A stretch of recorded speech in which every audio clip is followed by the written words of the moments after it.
Well, continuing our border coverage, agents seeing a significant increase in migrants that have made the difficult and costly journey here to the U.S.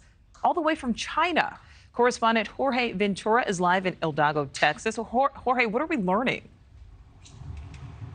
Hey, Nichole, I'm in the Rio Grande Valley in South Texas, and in this sector alone, Border Patrol right now is apprehending Chinese nationals at record numbers. Now, compared to last year, they're already seeing a 900% spike in Chinese national apprehensions. The reason why that's so significant is because Chinese nationals are a viable commodity to the cartels. They're willing to pay up to $35,000 to be smuggled into the U.S., and it's creating a unique challenge for U.S. Border Patrol.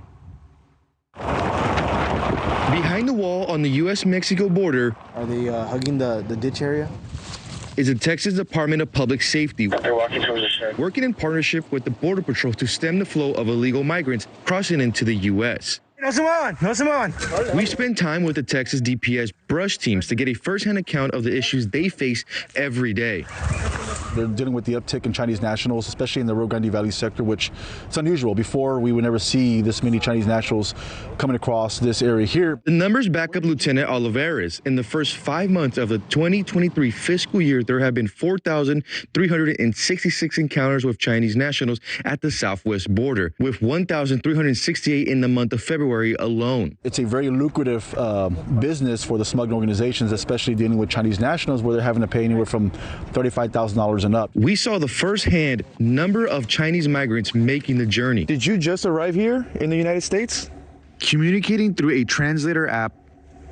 Yeah. Today. Zhang Kaiyu is one of those individuals.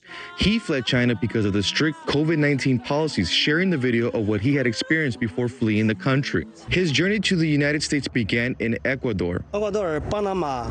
Okay, cool. From there, Zhang made his way to Nichole, Colombia, where smugglers coordinated his travel on the boats to Panama and passed through the Darien Gap. Zhang was issued a temporary visa in Mexico before finishing his journey over the wall and into the U.S. Why did you decide to come to America?